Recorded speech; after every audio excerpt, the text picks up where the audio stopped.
സാരൂസ് വേൾഡിൻ്റെ പുതിയൊരു കൃഷി വീഡിയോയിലോട്ട് എല്ലാവർക്കും സ്വാഗതം. ഇന്നത്തെ നമ്മുടെ വീഡിയോ പാവൽ കൃഷിയെക്കുറിച്ചാണ്. ഈ പാവലിൻ്റെ തൈകൾ നടുന്ന വീഡിയോ ഞാൻ മുമ്പ് ചെയ്തിരുന്നു. കാണാത്തവരുണ്ടെങ്കിൽ കണ്ടു നോക്കുക, ലിങ്ക് ഡിസ്ക്രിപ്ഷനിൽ വെക്കുന്നുണ്ട്. അപ്പോൾ നമ്മുടെ പാവൽ ഒക്കെ പൂവിട്ട് തുടങ്ങിയിട്ടുണ്ട്. ഈ ഒരു സമയത്ത് നമുക്ക് കൊടുക്കാൻ പറ്റിയൊരു വളത്തെക്കുറിച്ചാണ് ഈ വീഡിയോയിൽ പറയുന്നത്. നല്ല നീർവാർച്ചയുള്ള മണ്ണിൽ ചാണകപ്പൊടി, എല്ലുപൊടി, വേപ്പിൻ പിണ്ണാക്ക്, കമ്പോസ്റ്റൊക്കെ അടിവളമായി ചേർത്തിട്ടാണ് ഈ തൈകളൊക്കെ നട്ടുകൊടുത്തത്.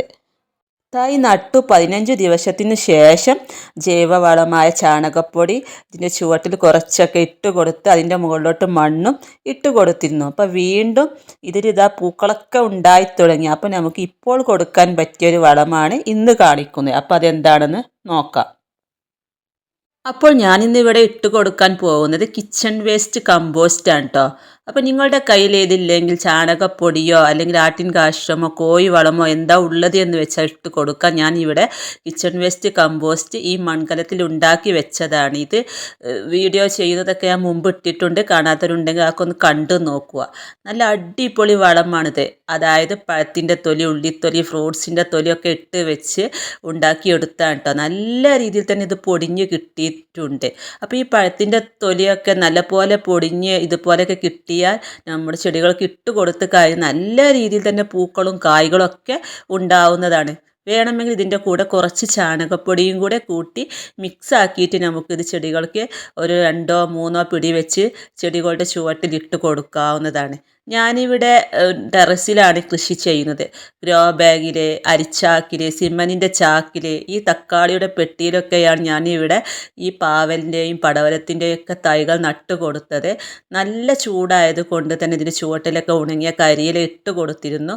അപ്പോൾ അതൊക്കെ ഒന്ന് മാറ്റിയതിന് ശേഷം ചെറുതായിട്ട് മണ്ണൊക്കെ നമുക്ക് ചുറ്റുഭാഗത്ത് നിന്നും ഇളക്കി കൊടുക്കണം. വേരൊന്നും പൊട്ടിപ്പോകാതെ വേണം ഇളക്കി കൊടുക്കാനായിട്ട്. എന്നിട്ട് നമുക്ക് ഈ കിച്ചൺ വേസ്റ്റ് കമ്പോസ്റ്റ് ഉണ്ടല്ലോ, 2-3 പിടി വെച്ച് ഇതിൻ്റെ ചുറ്റിലും ഇട്ട് കൊടുക്കണം. അപ്പോൾ ഇതാ മണ്ണൊക്കെ നല്ല പോലെ ഇളക്കിയിട്ടുണ്ട് കേട്ടോ. ഇതാ 2-3 പിടി വെച്ച് ഇതിൻ്റെ ചുറ്റുഭാഗത്തും നമുക്ക് ഇതുപോലെ ഇട്ട് കൊടുക്കാം. അപ്പോൾ കിച്ചൺ വേസ്റ്റ് കമ്പോസ്റ്റൊക്കെ നല്ലൊരു അടിപൊളി വളമാണ്. നമുക്ക് വീട്ടിൽ തന്നെ ഉണ്ടാക്കിയെടുക്കാൻ പറ്റുന്ന നല്ലൊരു വളമാണ് കേട്ടോ. അപ്പോൾ നമ്മൾ പച്ചക്കറി വേസ്റ്റ് ഒന്ന് വെറുതെ പുറത്തേക്കൊന്നും ഒഴിവാക്കേണ്ട. ഇതുപോലെ കമ്പോസ്റ്റ് ആക്കിയാൽ നമ്മുടെ ചെടികൾക്ക് തന്നെ നല്ലൊരു വളമായിട്ട് ഉപയോഗിക്കാം. നമ്മൾ വളമൊക്കെ ഇട്ട് കൊടുത്തതിന് ശേഷം അതിൻ്റെ മുകളിലോട്ട് ആ വളം മൂടുന്ന രീതിയിൽ മണ്ണും കൂടെ ഇട്ട് കൊടുക്കുക. എന്നിട്ട് ഉണങ്ങിയ കരിയിൽ ഇതുപോലെ പുതയിട്ട് കൊടുക്കാവുന്നതാണ്. അപ്പോൾ ഈ ചാക്കിൻ്റെ ഈ മടക്കുണ്ടല്ലോ, രോബേഗൊക്കെ നമ്മൾ ഇതുപോലെ മടക്കി വെക്കും. അപ്പോൾ ഇതുപോലെ വളവും മണ്ണും ഇട്ട് കൊടുക്കുന്ന അവസരത്തിൽ അതങ്ങനെ നിവർത്തി കൊടുക്കുക. അപ്പോൾ ഇത് ഈ തക്കാളിപ്പെട്ടിയിൽ ഞാൻ ഒരു പാവലിൻ്റെയും ഒരു പടവലത്തിൻ്റെയും തൈയാട്ടോ നട്ട് കൊടുത്തത്. ഇതിൻ്റെ ചുവട്ടിൽ നമ്മൾ ചെറുതായിട്ടൊക്കെ ഒന്ന് മണ്ണിളക്കി കൊടുക്കും. നല്ല മണ്ണിളക്കമുണ്ട്, അതുകൊണ്ട് ഞാൻ ചെറുതായിട്ടൊന്ന് ഇളക്കി കൊടുക്കുന്നുള്ളൂ. ഇതിലോട്ട് നമുക്ക് ഈ കിച്ചൺ വേസ്റ്റ് കമ്പോസ്റ്റ് ഇങ്ങനെ ഇട്ട് കൊടുക്കുക. അതേപോലെ തന്നെ ആഴ്ചയിൽ ഒരു ദിവസം കടലപ്പിണ്ണാക്ക് പുളിപ്പിച്ച ജൈവ സ്ലറി ആഴ്ചയിൽ ഒരു ദിവസം കൊടുക്കുകയാണെങ്കിൽ നല്ല കരുത്തോടെ വളരുകയും നല്ല രീതിയിൽ പൂക്കളും കായ്കളും ഒക്കെ ഉണ്ടാവുന്നതാണ്. അപ്പോൾ അതാ വളമിട്ടു, അതിലോട്ട് മണ്ണും ഇട്ട് കരിയില കൊണ്ട് മൂടിയിട്ട് കൊടുക്കുകയാണ്. കരിയില ഇങ്ങനെ ഇട്ട് കൊടുത്താൽ നല്ലൊരു തണുപ്പും ഈർപ്പവും ഒക്കെ അതിൻ്റെ ചുവട്ടിലുണ്ടാവും. അതേപോലെ തന്നെ നമ്മൾ ഗ്രോ ബാഗ് ആയാലും ചാക്കിലൊക്കെ നിറക്കുകയാണെങ്കിലും കൂടുതൽ ഉണങ്ങിയ കരിയില നിറച്ചിട്ടാണ് ഈ പൊട്ടി മിക്സൊക്കെ ഇട്ട് തൈകൾ നട്ട് കൊടുത്തത്. അപ്പോൾ വളമൊക്കെ ഇട്ട് കൊടുത്ത് കഴിഞ്ഞാൽ നിർബന്ധമായിട്ടും നനച്ച് കൊടുക്കുക. നല്ല രീതിയിൽ തന്നെ നനച്ച് കൊടുക്കണം. അപ്പോൾ ഇതിലൊക്കെ നല്ല രീതിയിൽ ഇപ്പോൾ പൂക്കളും കായ്കളൊക്കെ ആയി തുടങ്ങിയിട്ടുണ്ട്. ഈ ഒരു സമയത്ത് നമ്മൾ എന്താ ചെയ്യേണ്ടതെന്ന് വെച്ചാൽ നമ്മൾ ആ കായ്കളൊക്കെ പൊതിഞ്ഞ് സൂക്ഷിക്കണം. അതേപോലെ തന്നെ ഇലകളുടെ അടിയിലും മുകളിലും കീടങ്ങളുണ്ടോ ഇല്ലയോ എന്നൊക്കെ പ്രത്യേകം ശ്രദ്ധിക്കണം. ഇതുപോലെ പേപ്പറൊക്കെ വെച്ച് ഈർക്കൾ കുത്തി പൊതിഞ്ഞ് സൂക്ഷിക്കുക. കായ്ച്ചയാണ് ഇതിലെ പ്രധാന ശത്രു.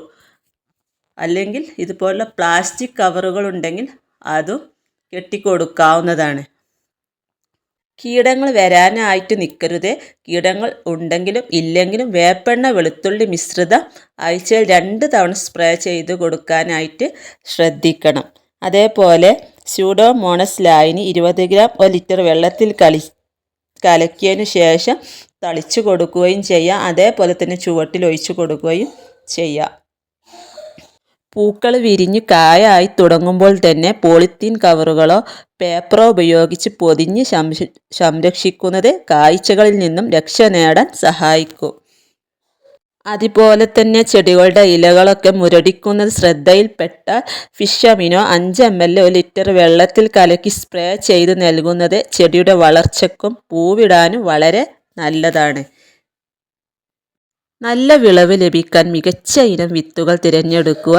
അതുപോലെ തന്നെ വിത്തുകൾ നടുന്നതിന് 10 മണിക്കൂർ മുമ്പ് വെള്ളത്തിൽ കുതിർക്കുന്നത് പെട്ടെന്ന് മുളക്കാനൊക്കെ സഹായിക്കും. ഇതുപോലെ നല്ല രീതിയിൽ പന്തലൊക്കെ ഇട്ട് അതിലോട്ട് ഇങ്ങനെ കയറ്റി വിട്ട് കഴിഞ്ഞാൽ അവർ നല്ല രീതിയിൽ തന്നെ പടർന്ന് അതിൽ നിനക്ക് ഇഷ്ടം പോലെ പൂക്കളും കായ്കളൊക്കെ ഉണ്ടാവുന്നതാണ്. അപ്പോൾ എല്ലാവരും ഇതുപോലെയൊക്കെ ചെയ്യുക.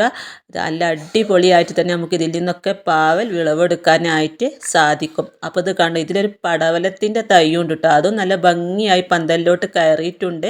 അപ്പോൾ എല്ലാവരും കൃഷി ചെയ്യുക. ഇന്നത്തെ വീഡിയോ നിങ്ങൾക്ക് ഇഷ്ടമായ ലൈക്ക് ചെയ്യാനും ഷെയർ ചെയ്യാനും കമൻറ്റ് ചെയ്യാനും മറക്കരുത്.